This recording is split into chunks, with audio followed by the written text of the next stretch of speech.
Ciao a tutti! Oggi vedremo come ripristinare e sistemare un mobile da bagno IKEA. Come potete vedere è pieno di botte e botterelle ed è messo abbastanza male. Prendo la mia levigatrice e con una grana 100 do subito una bella passata alla superficie rovinata.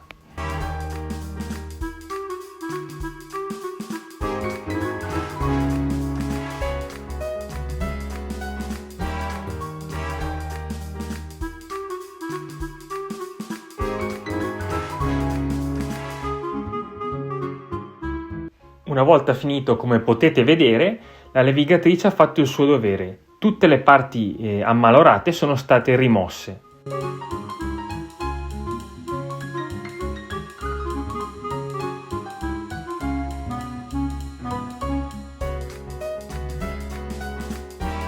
Diamo una bella passata con l'aspirapolvere per rimuovere tutta la polvere in eccesso. E diamo anche una bella passata con uno straccio umido alla superficie.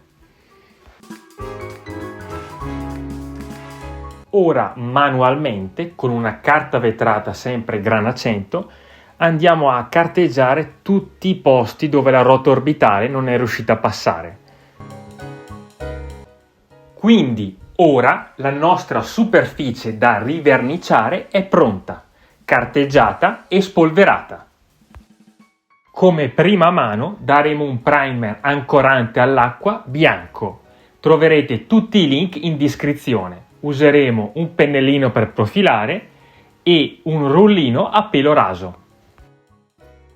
Dopo aver fatto asciugare il primer per circa 2 ore, procederemo con la prima mano di smalto all'acqua satinato. Anche qui troverete il link in descrizione del prodotto. Stenderemo sempre lo smalto con il rullino a pelo raso e lo stesso pennellino per profilare. Prima però daremo una leggera passata con una spugnetta abrasiva per togliere l'eventuale pelo che fuoriesce dal legno.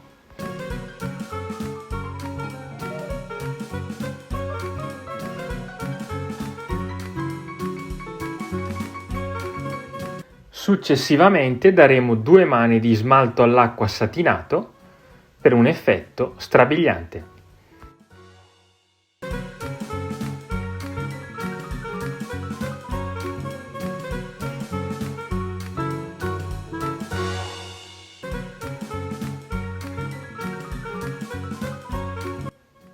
Ecco l'effetto finale.